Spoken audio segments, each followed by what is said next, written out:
അപ്പതേ ഉത്രാടത്തിന് പായുകയാണ് മലയാളി. നമുക്ക് എവിടെ നിന്ന് തുടങ്ങണം? കേരളത്തിലെ പല പ്രദേശങ്ങളിലേക്ക് നമുക്ക് പോകണം. വടക്കൻ ജില്ലകളിൽ നിന്നായാലോ നമ്മുടെ തുടക്കം. പൊന്നോണത്തെ വരവേൽക്കാൻ ഒരുങ്ങുകയാണ് ലോകമെമ്പാടുമുള്ള മലയാളികൾ. പൂക്കളം ഒരുക്കാനും സദ്യവട്ടത്തിനുള്ള സാധനങ്ങൾ വാങ്ങാനുമൊക്കെയായി നാടെങ്ങും വലിയ തിരക്കാണ്.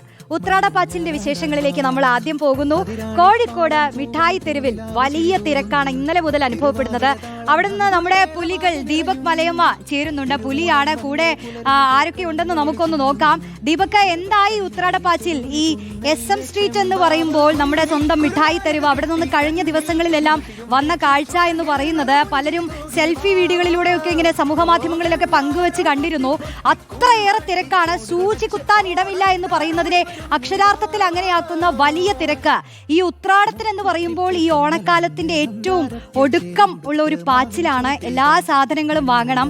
ഏത് പായസമായിരിക്കും, ഏത് ഉടുപ്പിടും, ഏറ്റവും വലിയ പൂക്കളം ഒരുക്കേണ്ട ദിവസമാണ് ഇന്ന്. തിരുവോണത്തിനാണെങ്കിൽ അതിലും വലിയ പൂക്കളം വേണം. അപ്പോൾ എന്താണ് SM സ്ട്രീറ്റിലെ വ്യാപാരികൾ എന്ത് പറയുന്നു, ഉത്രാടപ്പാച്ചിൽ നടത്തുന്ന മലയാളികൾ എന്ത് പറയുന്നു? ദീപക്,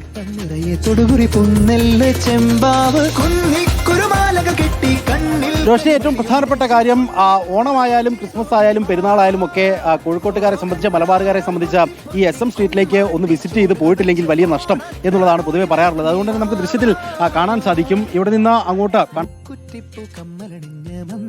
യും ആളുകൾ ഇതിനോടൊപ്പം തന്നെ കീഴടക്കി കഴിഞ്ഞിട്ടുണ്ട് എന്നുള്ളതാണ്. കഴിഞ്ഞ ഞായറാഴ്ചയായിരുന്നു ഇതിൽ കൂടുതൽ വലിയൊരു തിരക്ക് ഇവിടെ അനുഭവപ്പെട്ടിട്ടുണ്ടായിരുന്നു. ഇന്ന് താരതമ്യേന ആളുകൾ കുറവാണ് ഈ ഒരു സമയം എന്നുള്ളതാണ്. ഏതാണ്ട് 4 മണിയോടുകൂടി വീണ്ടും അല്പം കൂടി സജീവമാവുകയും ചെയ്യും. നമ്മൾ തുടങ്ങുന്നത് തന്നെ SM സ്ട്രീറ്റ് ആകുമ്പോൾ മധുരം വേണമല്ലോ.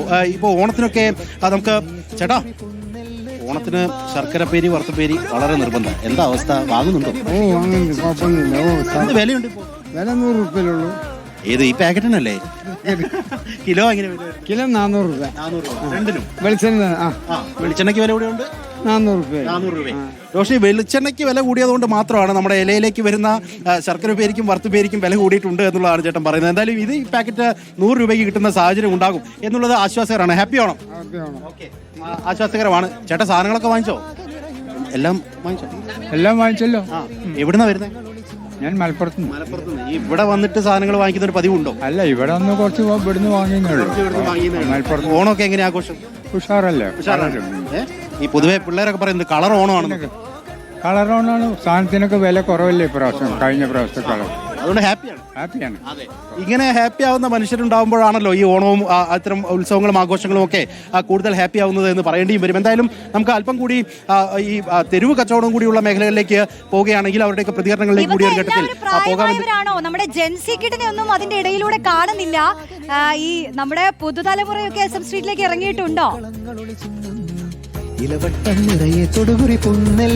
പുതുതലമുറയ്ക്ക് ഇറങ്ങിയിട്ടുണ്ട്. അവരൊക്കെ സാധനങ്ങൾ പർച്ചേസ് ചെയ്ത് വരുന്നതൊക്കെ നമുക്ക് കാണാൻ സാധിക്കും. നമുക്ക് ചോദിക്കാം അവരുടെ അടുത്തൊക്കെ ഹലോ, ഹാപ്പിയാണോ? സാധനങ്ങളൊക്കെ വാങ്ങിച്ചോ? എല്ലാ ഉടുപ്പുകളാണോ അല്ലെങ്കിൽ മറ്റെന്തൊക്കെ സാധനങ്ങളൊക്കെ? നാളെ എന്താ പരിപാടി? നാളെ ഓണം ആഘോഷിക്കണം. വീട്ടിൽ തന്നെ ഇരുന്ന് ആഘോഷിക്കും? വീട്ടില് പൂക്കളൊക്കെ ഒരുക്കുന്നതിലൊക്കെ പ്രാവീണ്യം ഉണ്ടോ? അല്ലെങ്കിൽ പൂവിടല്? പൂവുകളൊക്കെ വാങ്ങിച്ചാ? ഇല്ല, അത് രാത്രി വാങ്ങുള്ളൂ. പാളയത്ത്. ഹാപ്പിയാണ്. അവരൊക്കെ പൂവിടുന്ന ആളുകളാണ്, എന്നെ പോലെ അല്ല എന്നുള്ളത് എനിക്ക് ഇപ്പോൾ ബോധ്യപ്പെട്ടു. എന്തായാലും ഈ പുതുതലമുറ എന്ന് പറയുന്നത് അവർ ഓണത്തിന് അതിൻ്റെ ആഘോഷങ്ങൾക്ക് കൂടുതൽ മാറ്റി കൊടുക്കുന്നുണ്ടെങ്കിൽ പോലും അതിനപ്പുറത്ത് ഈ പൂക്കളം ഒരുക്കുന്നതിലും ഭക്ഷണം ഒരുക്കുന്നതിലൊക്കെ മാറി നിൽക്കുന്നുണ്ടോ എന്നുള്ള ചോദ്യമൊക്കെ പൊതുവെ ഉയരാറുണ്ട്. പക്ഷേ അങ്ങനെയല്ല കാര്യങ്ങൾ എന്നുള്ളതാണ്. ഡ്രസ്സിനൊക്കെ വളരെ വില കുറവുണ്ടോ? എന്താ സ്ഥിതി? ഫുള്ള് തിരക്കാണ്. ഇന്നാണോ കൂടുതൽ തിരക്ക് തോന്നിയ അല്ലെ കഴിഞ്ഞ ഞായറാഴ്ച? കഴിഞ്ഞ ഞായറാഴ്ച വിട്ട തിരക്കിന് ഫുള്ള് ആളെ. ഇനിയിപ്പോ വരാനുണ്ടോ ആൾക്കാർ? വരാണ്ട്. പ്രതീക്ഷ ഓണം എങ്ങനെ ആഘോഷിക്കുന്നത്? അടിപൊളിയായിട്ട്. ഇവിടെ നിന്ന് ആഘോഷിക്കുമോ അല്ലെങ്കിൽ നാളെ വീട്ടിലേക്ക് പോകും? ഇല്ല, ഇവിടെ നിന്ന്. ഇവരൊക്കെ സംബന്ധിച്ച് ഇവര് മാക്സിമം ആളുകളെ ഇവിടേക്ക് ആകർഷിക്കുക എന്നുള്ളതാണ് അവരുടെയൊക്കെ ലക്ഷ്യമെന്ന് പറയുന്നത്. നമുക്ക് ഈ കടകൾക്കപ്പുറത്ത് ഇവിടെ കാണാൻ സാധിക്കും ആളുകൾക്ക് ചെറിയ വിലയിലൊക്കെ സാധനങ്ങൾ വാങ്ങാൻ പറ്റുന്ന സാഹചര്യം ഉണ്ട് എന്നുള്ളതാണ്. എന്തോ 350, ഓൺലി 350. വെറുതെ കൊടുക്കുകയാണ്. വെറുതെ കൊടുക്കാണ്. പൈസ വേണോ? US പോളോ, X2, മോറി എല്ലാം ഉണ്ട് ഇവിടെ. എല്ലാ ബ്രാൻഡും നമ്മളിവിടെ തെരുവിൽ വെച്ചു എല്ലാം തെരഞ്ഞെടുക്കണം. ജനാധിപത്യ കച്ചവടമാണ്. അതാണ് അങ്ങനെയാണ് അവരുടെ ഒരു മാർക്കറ്റിംഗ് സ്ട്രാറ്റജി എന്ന് പറയുന്നത്. ജനാധിപത്യ കച്ചവടം എന്നുള്ളതാണ് അവരതിനെ വിശേഷിപ്പിക്കുന്നത്. എന്തായാലും നമുക്കിവിടെ കാണാം. അതിനിടയ്ക്ക് ചേട്ടാ, നിങ്ങൾ ഇതിനിടയ്ക്ക് ലോഡ് അവിടെ എത്തിക്കേണ്ടി വരും. കാലോടെ എത്തിക്കാനാണ്. എങ്ങനെയാ ഈ തവണ ഓണം എങ്ങനെ? ഓണൊക്കെ അടിപൊളിയല്ലേ? അടിപൊളിയാണ്. ഓ, ഈ തിരക്കിനിടയിൽ കൂടി ഇതും തള്ളി പോകുന്നത് പിന്നെന്താ, നമ്മളെ ജോലിയല്ലേ. പക്ഷേ ഇപ്പൊ എക്സ്പീരിയൻസ്ഡ് ആയിട്ടുണ്ടോ? ഓ, ആയി. ഹാപ്പി ആണോ? ഹാപ്പി ആണോ?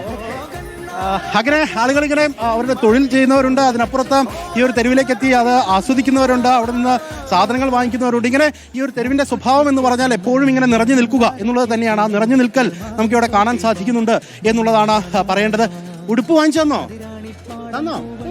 എന്തുടുപ്പ് വാങ്ങിച്ചു? ബാഗിയാണ് അല്ലേ? ഇഷ്ടമായോ? എന്നിട്ട് ഇവിടെ എല്ലായ്പ്പോഴും വരാറുണ്ടോ കോഴിക്കോട്? മിഠായി തെരുവ് ആദ്യമായിട്ട് വരികയാണോ? വീട് എവിടെയാണ്? എന്നിട്ട് ചുമ്മാ പറഞ്ഞാലേ. എന്താ പേരെന്താ? ആഗ്നേയ. ആഗ്നേയ ഇടയ്ക്കിടയ്ക്ക് വരാറുള്ളതാണ്. എല്ലാം വാങ്ങിച്ചോ?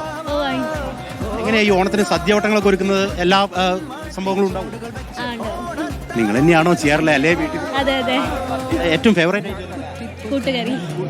നിനക്കോ? അങ്ങനെയൊന്നുമില്ല, നമുക്ക് എന്ന് കഴിക്കാം അല്ലേ? ഇങ്ങനെയാണ് റോഷ്നി. എല്ലാവരും അവരുടെ സന്തോഷത്തിലേക്ക് മാറിയിട്ടുണ്ട്. ഒരു വശത്ത് അവിടെ ഡ്യൂട്ടിയിലുള്ള പോലീസ് ഉദ്യോഗസ്ഥരെ കാണാം, മറുവശത്ത് ആ പോലീസിന്റെ നിയന്ത്രണമോ അങ്ങനെയൊന്നും വേണ്ട, അതിനപ്പുറത്ത് സ്വയം നിയന്ത്രിച്ച ഈ തെരുവിനെ കീഴടക്കുന്ന ആളുകളെ. ഹലോ, പോയാ? ഓക്കെ, ക്യാമറ കാണുമ്പോൾ ഉണ്ടാകുന്ന പ്രശ്നമുണ്ട്. അതെ, അവരെന്തായാലും പാഞ്ഞുകൊണ്ടിരിക്കുകയാണ് ദീപക്. അക്ഷരാർത്ഥത്തിൽ കോഴിക്കോട് എത്തിക്കഴിഞ്ഞാൽ അവിടുത്തെ ഉത്രാടപ്പാച്ചിലിന്റെ ആ ഒരു ഓളം അറിയണമെങ്കിൽ മിഠായി തെരുവിലേക്ക് തന്നെ എത്തണം. ആ ഉമ്മയൊക്കെ എന്താ പറയുന്നത് നോക്കാം നമുക്ക്. ഓക്കെ, അവരൊക്കെ ഹാപ്പി ആണല്ലോ അല്ലേ? അവരെല്ലാം ഹാപ്പിയാണ്. അതാണ് ഞാൻ തുടക്കത്തിൽ പറഞ്ഞത്, ജാതി മത വർണ്ണ വ്യത്യാസങ്ങളൊന്നുമില്ല. മിഠായി തെരുവിനെ സംബന്ധിച്ച് ആഘോഷങ്ങളാണെങ്കിൽ ഇങ്ങനെ ഒന്നു ചേർന്ന് നടക്കുക, അതിനെ ഏറ്റവും സന്തോഷത്തോടു കൂടി കൊണ്ടുപോകുക എന്നുള്ളത് മാത്രമാണ് ആളുകളുടെയൊക്കെ മനസ്സിലുള്ള ലക്ഷ്യം എന്ന് പറയുന്നത്. അതുകൊണ്ട് ആ നിലയ്ക്ക് തന്നെ ഇനിയിപ്പോൾ വരുന്ന മണിക്കൂറുകൾ എന്ന് പറഞ്ഞാൽ കുറച്ചുകൂടി ടൈറ്റ് ആവും. നമുക്ക് ഈ പറഞ്ഞതുപോലെ എളുപ്പത്തിൽ സംസാരിച്ചതിനകത്തുകൂടി നടക്കാൻ പറ്റാത്ത സ്ഥിതിയിലേക്ക് കാര്യങ്ങൾ എത്തുമെന്ന കാര്യത്തിൽ തർക്കമില്ല. ഓക്കെ, അപ്പോ വരും മണിക്കൂറുകളിലും ഒക്കെ ആ തിരക്കുള്ള കാഴ്ചകളിലേക്ക് നമുക്ക് ഇറങ്ങാം. എന്തായാലും ഉത്രാടപ്പാച്ചിൽ അതിങ്ങനെ പാഞ്ഞുകൊണ്ടേയിരിക്കുന്നു. മലയാളി ഉത്രാടം അത് ഓടി ഓടി സാധനങ്ങൾ വാങ്ങാനുള്ള തിരക്കിലാണ് മലയാളികൾ. അപ്പൊ എല്ലാവരും ഈ തവണത്തെ ഓണം ഉഷാറാക്കാൻ വേണ്ടി കാലാവസ്ഥയൊക്കെ ഒന്ന് അനുകൂലമാവട്ടെ എന്ന് നമ്മൾ ആഗ്രഹിക്കും. അപ്പോഴിതാ കൊച്ചിയിലൊക്കെ മഴ പെയ്യുന്നുണ്ടെന്നൊക്കെ അറിയുന്നുണ്ട്, അതിലേക്കൊക്കെ നമുക്ക് എത്താൻ കേട്ടോ. അപ്പൊ എന്തായാലും ഇനിയിപ്പോ എന്താണ് നമ്മുടെയൊക്കെ ചോദ്യം? നാളെ ഏത് പായസം, ഏത് വലുപ്പത്തിൽ പൂക്കളം ഇടണം, ഏത് വസ്ത്രം ധരിക്കണം, അതൊക്കെയാണ് മലയാളിക്ക് ഓണം മൂട്.